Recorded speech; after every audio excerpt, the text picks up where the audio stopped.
എത്രയോ പാരമ്പര്യത്തിലേക്ക് വിളിക്കുന്ന ആളുകൾ ഗർവാപ്പസി, തറവാട്ടിലേക്ക് തിരിച്ചു വരാൻ വേണ്ടി വിളിക്കുകയാണ്. മുസ്ലിം സഹോദരങ്ങളോട് പറയാം, നിങ്ങൾ തറവാട്ടിലേക്ക് തിരിച്ചു വരൂ. ഏതാണ് തറവാട്?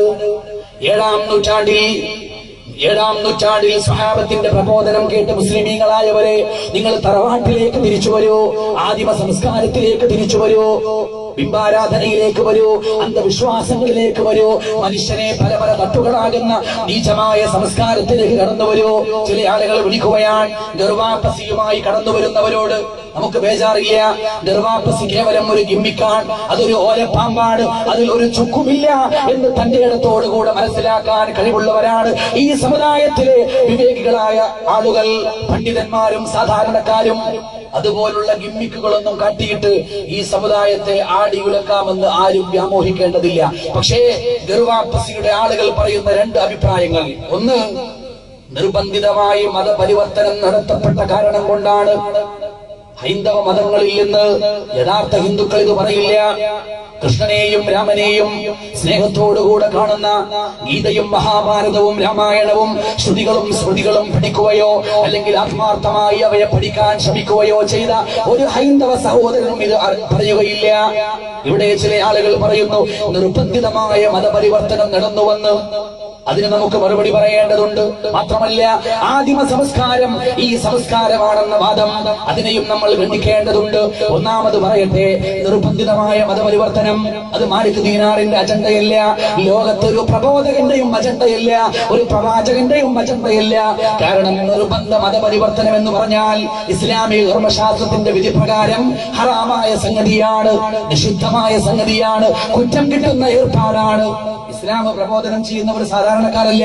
പ്രവാചകന്മാർ, പ്രബോധകന്മാർ, പണ്ഡിതന്മാർ, ഔലിയാക്കൾ, അവരൊക്കെയാണ് ഇസ്ലാമിന്റെ പ്രബോധകന്മാർ, ഈ ഉമ്മത്തിന്റെ നേതാക്കന്മാർ, നന്മയുടെ നായകന്മാർ.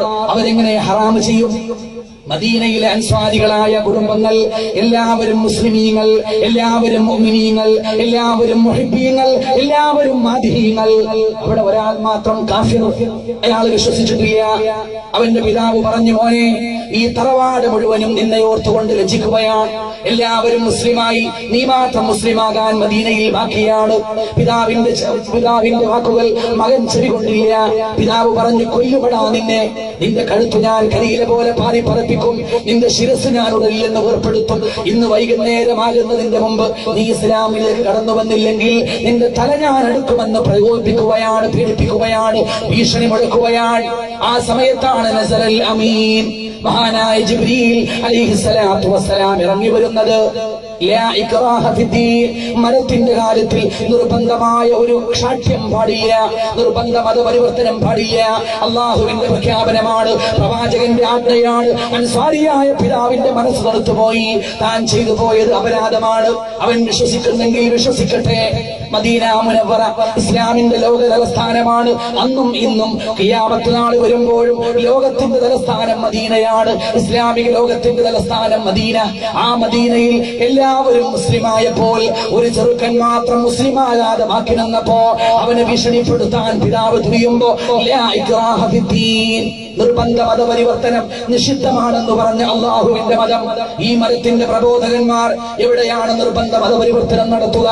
മാത്രമല്ല, മതപരമായി നിഷിദ്ധമാണ് എന്ന് മാത്രമല്ല, ഇസ്ലാമിന്റെ വിശ്വാസപ്രകാരം നിർബന്ധിച്ചുകൊണ്ട് ഒരാളെ മതം മാറ്റിയാൽ അയാൾ മതം മാറില്ല എന്ന് മഹാനായ ശൈഖുനാ ശംസുൽ ഉലമാ ഖദ്ദസല്ലാഹു സിർറഹുൽ അസീസിനെ ഞാൻ അറിയാതെ ഓർത്തുപോവുകയാണ്.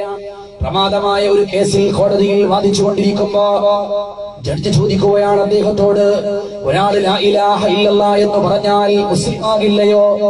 ശംസുൽ ഉലമ വല്ലാത്ത ഒരു കൗശലം കാണിച്ചു. അദ്ദേഹം പറഞ്ഞു, എനിക്ക് നിങ്ങളുടെ ചോദ്യം ശരിക്കും വ്യക്തമായിട്ടില്ല, സർ രണ്ടാമതൊന്നു കൂടി ആവർത്തിക്കുമോ? ജഡ്ജി ആവർത്തിച്ചു, മനസ്സില്ല മനസ്സോടെ. ലാ ഇലാഹ ഇല്ലല്ലാഹ് എന്നൊരാൾ പറഞ്ഞാൽ അയാൾ മുസ്ലിം ആകില്ലയോ? ശംസുൽ ഉലമ കേൾക്കാത്തതുപോലെ അഭിനയിച്ചു. മൂന്നാമതും ആവർത്തിച്ചു ചോദിച്ചു, നിങ്ങളുടെ ചോദ്യം ഒന്ന് മൂന്നാമതും പറയുമോ?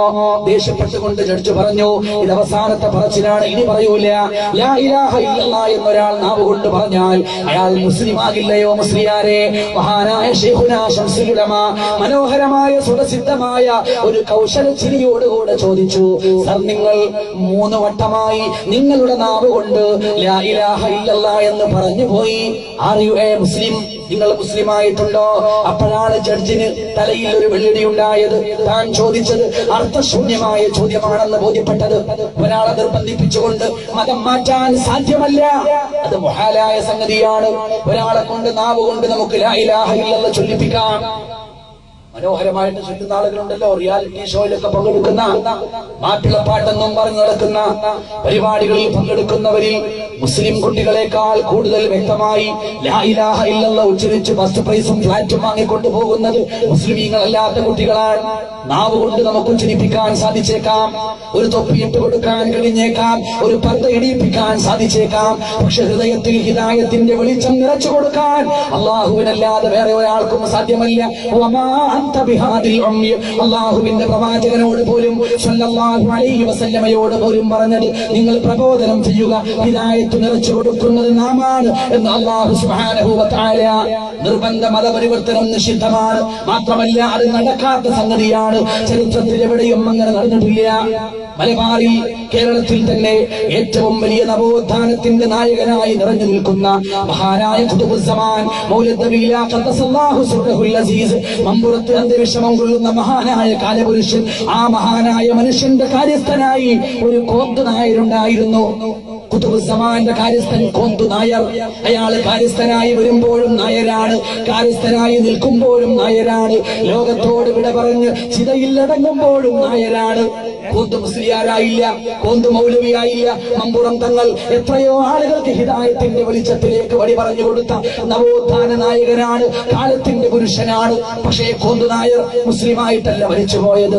കേരളത്തിന്റെ ഇതിഹാസത്തിൽ, മലയാളത്തിന്റെ സാഹിത്യ ചരിത്രത്തിൽ ഏറ്റവും നിറഞ്ഞു നിൽക്കുന്ന ഇതിഹാസ തുല്യമായ രണ്ട് കൂട്ടുകെട്ടുകൾ മഹാനായ കുഞ്ഞായി മുസ്ലിയാരും മങ്ങാട്ട് അച്ഛനും.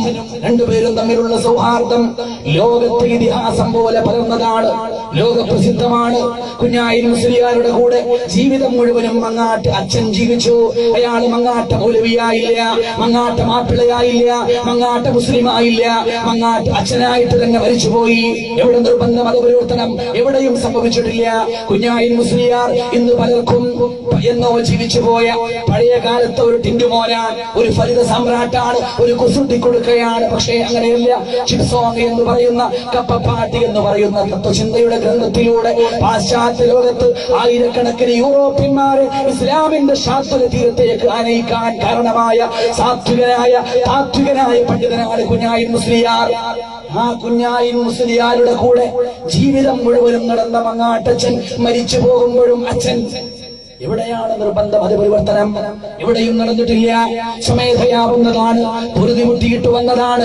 ജാതീയതയും അന്ധവിശ്വാസങ്ങളും വിഗ്രഹാരാധനയുടെ അർത്ഥശൂന്യതയും ബോധ്യപ്പെട്ടുകൊണ്ട് കടന്നു വന്നവരാണ്. കുമാരനാശാൻ ചണ്ടാല ഭിക്ഷുകയിൽ പറഞ്ഞതാണ് ശരി. എത്രയോ ദൂരം വഴി തെറ്റി നിൽക്കേണ്ടോ ചെറുമൻ പോയി തൊപ്പിയിട്ടാൽ ചിത്രം അവനെത്തി ചാരത്തടുത്തിടാം, ചറ്റും പേടിക്കേണ്ട നമ്പുരാരെ.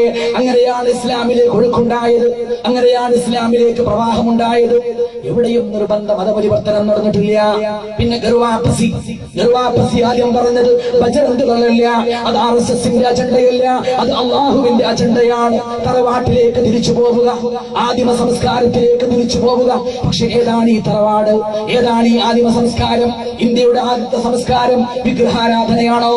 ഇന്ത്യയിൽ ജീവിച്ച ആദ്യത്തെ മനുഷ്യൻ ലോകത്ത് തന്നെ ജീവിച്ച ആദ്യത്തെ മനുഷ്യനാണ്. ഇന്ത്യയിലാണ് സത്യസന്ധമായ ചരിത്രപ്രകാരം ഇന്ത്യയിലാണ് ആദ്യമായി മനുഷ്യന്റെ പാദങ്ങൾ പതിഞ്ഞത്. ഇന്ത്യയിലാണ് ആദ്യമായി ഒരു മനുഷ്യൻ ജീവിച്ചത്. ലോകത്ത് ജീവിച്ച ആദ്യത്തെ മനുഷ്യൻ ജീവിച്ചത് ഇന്ത്യയിലാണ്. പുരാതനമായ ഇന്ത്യയിൽ, ഇന്നത്തെ കൊളംബോ അടങ്ങുന്ന ഇന്ത്യയിൽ, ശ്രീലങ്ക അടങ്ങുന്ന ഇന്ത്യയിൽ മഹാനായ സയ്യിദുന അബുൽ ബശർ ആദം അലൈഹിസ്സലാത്തു വസ്സലാം. അബുൽ ബശറിന്റെ സംസ്കാരം എന്താണ്? അത് വിഗ്രഹാരാധനയില്ല, അത് ജാതീയതയില്ല, അത് അന്ധവിശ്വാസങ്ങളല്ല, അത് തൗഹീദാണ്, അത് മഹബ്ബത്താണ്, അത് ഈമാനാണ്, അത് ഇസ്ലാമാണ്. ഗർവാപ്പസി എന്ന് പറയുന്നവർക്ക് ചരിത്രം പഠിക്കാനുള്ള ധൈര്യമുണ്ടെങ്കിൽ, പറയുന്ന കാര്യത്തിൽ ആത്മാർത്ഥതയുണ്ടെങ്കിൽ അവർ ആദിമ സംസ്കാരത്തിലേക്ക് വരട്ടെ. ഇന്ത്യയുടെ ആദ്യത്തെ സംസ്കാരം ആദം നബിയുടെ സംസ്കാരമാണ്, അത് തൗഹീദിന്റെ സംസ്കാരമാണ്, അത് മഹബ്ബത്തിന്റെ സംസ്കാരമാണ്. ഞാൻ ഊന്നി പറയുന്നു, സ്വർഗത്തിൽ വെച്ചുകൊണ്ട് അങ്ങേക്ക് എന്ത് ഓമന പേരാണ് വേണ്ടത് ആദമേ എന്ന് ചോദിക്കുമ്പോ അറബ് ഭാഷ സംസാരിക്കപ്പെടുന്ന സ്വർഗത്തിൽ വെച്ച് ഇന്നി അർജു അന്നുകന്ന യുസമ്മാ ബിഅബി മുഹമ്മദി, മുഹമ്മദിന്റെ പിതാവ് സല്ലല്ലാഹു അലൈഹി വസല്ലമയുടെ പിതാവ് അബൂ മുഹമ്മദ് എന്നറിയപ്പെടാനാണ് ഞാൻ മോഹിക്കുന്നത് എന്ന് പറഞ്ഞു മഹബ്ബത്ത് വിളമ്പിയ അബുൽ ബശറായ ആദം അലൈഹിസ്സലാം. അവരാണ് ഇന്ത്യയിൽ ജീവിച്ച ആദ്യത്തെ ആൾ.